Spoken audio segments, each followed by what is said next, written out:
여러분은 차 안에 앉아서 신호등이 녹색으로 바뀌기를 기다리고 있습니다. 오늘 기온이 너무 높아서 도시가 녹아버릴 것만 같아요. 신호등을 보는데 뭔가 이상해요. 물방울이 뚝뚝 떨어집니다. 이게 실제로 일어나는 일인지 믿을 수가 없어서 손으로 눈을 비벼봤어요. 그때 은반지가 천천히 손가락 아래로 흘러내리는 것을 발견했습니다. 녹은 금속이 피부를 태울 것 같아서 겁에 질려 소리를 질렀지만 아무 일도 일어나지 않았어요. 신호등이 완전히 아래로 떨어졌습니다. 엑셀을 밟으려고 하는데 발 밑에 액체뿐입니다. 안전벨트가 저절로 풀렸고 차도 서서히 처지고 있습니다. 문을 열었더니 문이 그냥 떨어져 버렸어요. 여러분은 차에서 뛰쳐나와 차가 천천히 녹는 것을 지켜봅니다. 바퀴, 파란 몸체, 내부 부품, 모터 등 모든 것이 액체로 변하고 있어요. 타이어, 플라스틱 물건, 좌석, 자동차 카펫, 유리만 온전하게 남았습니다. 뒤에서 비명소리가 들립니다. 주변의 모든 차들이 녹고 있어요. 영상으로 녹화를 하고 싶은데 핸드폰도 액체가 됐네요. 남아있는 유리 스크린과 플라스틱 케이스를 꺼냅니다. 주변의 모든 금속이 녹고 있어요. 가로등과 버스 정류장이 하나의 덩어리로 변해버렸어요. 그리고 갑자기 완전한 침묵이 찾아왔습니다. 자동차 경적 소리, 고속도로에서 나는 소음, 사이렌 소리, 배기가스, 엔진 굉음 등 모든 것이 사라졌어요. 액체 금속의 강이 거리에서 흐르고 있고 여러분은 그 중심에 있습니다.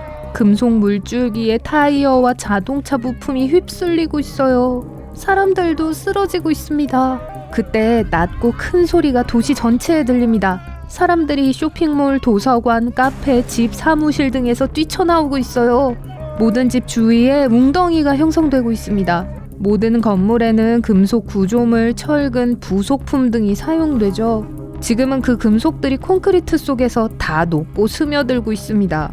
하지만 금속이 천천히 녹고 있어서 사람들은 도시에서 대피할 시간이 있어요. 모든 건물이 무너지고 공기 중에는 먼지가 피어오르고 있습니다. 하수도 출입구가 아래로 흘러내리고 있어요. 도시의 하수도도 녹고 있네요. 액체 금속이 섞인 물이 거리로 나오고 있습니다. 사람들은 떼를 지어 헤엄치고 있습니다. 수십만 개의 고무 타이어를 구명 튜브로 사용하고 있습니다. 서핑보드를 타는 사람도 있네요. 지갑에서 액체 동전이 흘러나오고 있습니다. 도시에 있는 수백 대의 ATM도 녹고 있어요. 수백만 장의 지폐가 금속 물줄기에 빠져버렸습니다. 모든 금은 액체가 되어 도시를 주황색으로 칠하고 있습니다. 녹아버린 우체통 위에는 수천 통의 편지가 떠다니고 있어요. 모든 데이터 센터, 컴퓨터 및 서버 역시 거대한 금속 물줄기 속으로 사라져버렸어요. 순식간에 세상의 모든 디지털 정보가 사라졌습니다. 텔레비전, 게임기, 놀이공원도 녹고 있어요. 라디오, 수신기, 전화, 전선, 케이블 및 인터넷 연결이 사라졌습니다. 수백만 톤의 금속이 거리를 채우고 강과 바다로 쏟아졌습니다. 이 물은 짙은 은빛색을 띠고 있습니다. 이제 사람들은 모든 현대 기술을 잃고 석기 시대로 돌아가게 되었어요. 금속 강은 도시를 범람시켰어요. 사람들은 시골로 달려갑니다.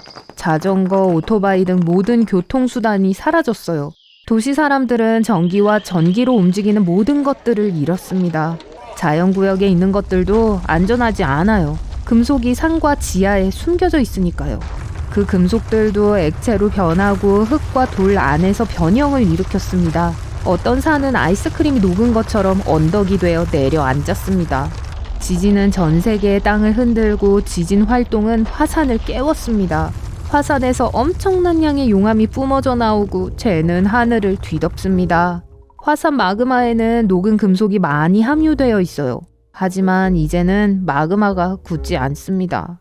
화산 주변에는 차가운 용암 웅덩이가 형성되어 버렸습니다. 사람들은 이런 환경에서 새롭게 사는 법을 배웁니다. 자재들을 연결하기 위해 밧줄과 접착제를 사용하고 플라스틱과 나무로 집을 짓습니다. 이제 나무와 돌로 불을 피워요. 사람들은 유리에 불을 가해 더 강하게 만듭니다. 강한 유리와 돌로 도끼와 다른 도구들을 만들었어요. 하지만 이런 물건들은 빠르게 변질되고 부서집니다. 여러분은 나무집 짓는 법을 배웠어요. 천장과 벽을 지탱하기 위해 흙을 바르고 나무 판자를 사용했죠. 겨울 동안에도 따뜻함을 유지할 수 있기 때문에 지구의 거의 모든 사람들이 이렇게 살게 되었어요. 하지만 잦은 지진 때문에 이렇게 오래 살 수는 없습니다. 다시 수레가 길에 나타납니다. 수확과 관련된 문제들도 시작됐어요. 금속이 토양에 스며들어 농작물을 자라지 못하게 하고 있거든요. 이제 많은 사람들이 바다 근처에 삽니다. 지진이 일어나면 사람들은 나무로 된 뗏목이나 팽창식 보트를 타고 해안에서 멀리 항해에 나가요. 긴 거리를 여행하기 위해 사람들은 열기구를 타고 다닙니다. 바람에 휩쓸리지 않는다면 옆 도시까지 갈 수도 있어요. 철도가 없어서 다른 나라로 편지를 보내는 건 불가능해요. 사람들은 긴 도보 여행을 하고 유목민처럼 살기 시작했습니다. 이웃 도시에 사는 친구들과 소통할 때는 비둘기 우편을 사용합니다. 전기 없이 음식을 구해서 겨울을 나기는 어렵지만 희망은 있어요. 과학자들은 기술 장비 없이 금속이 바뀌어 버린 이유를 알아낼 수 없습니다. 하지만 이들은 금속이 분자 수준에서 변했다는 이론을 내세웠습니다. 분자들이 서로 멀어졌고 그러면서 금속이 녹기 시작한 거예요. 모든 것을 되살리기 위해서는 금속 분자들을 서로 더 가깝게 연결해야 했습니다. 그리고 이를 가능하게 하려면 전류가 필요했죠. 다행스럽게도 하늘에는 전류가 충분했습니다. 매일 어디선가 번개가 쳤기 때문에 잡기만 하면 됐죠. 과학자들은 플라스틱 용기를 만들고 그 안에 액체 금속을 채웠습니다. 모든 용기 내부에는 녹은 구리가 들었고 고무줄로 서로를 연결했어요. 참고로 구리는 최고의 전도성 금속 중 하나랍니다. 넓은 들판 위에 사람들이 이런 용기를 수백 개씩 놓았어요. 구름이 모이고 강한 폭풍이 시작됐어요. 번개는 여러 번 땅에 부딪히다가 마침내 용기에 부딪혔습니다. 전류가 구리선을 통해 들어오더니 전하를 모든 탱크에 분배했습니다. 그러곤 연술 반응이 시작됐습니다. 폭풍이 끝나고 용기는 고체 금속으로 변했습니다. 성공이에요.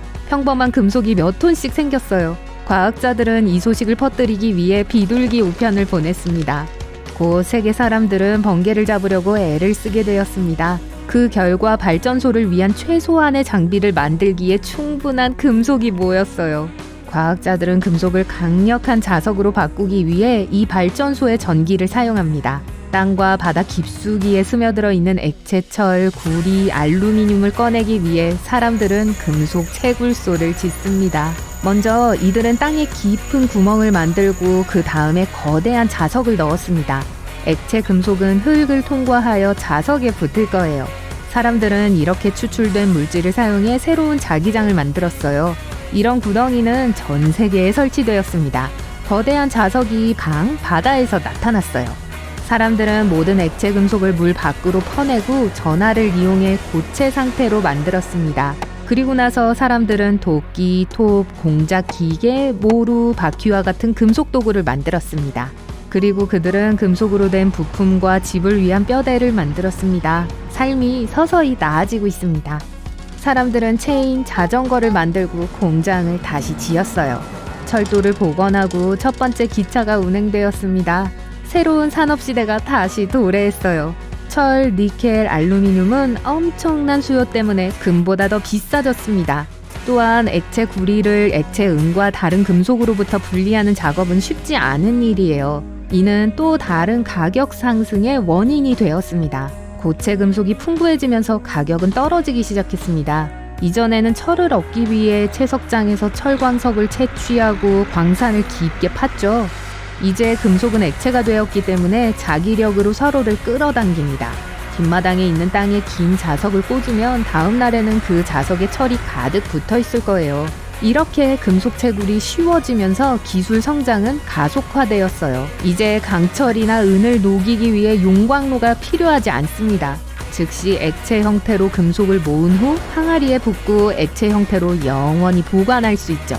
그리고 전하가 이 금속을 고체 상태로 만들 수 있습니다. 비행기와 배가 다시 처음으로 나타났어요. 물자의 국제 수출입은 완전히 회복되었습니다. 그러나 사람들이 가장 먼저 복구한 것은 전선과 인터넷이었어요. 한 세기 동안 인류는 현대 기술을 완전히 재구축할 수 있게 되었습니다.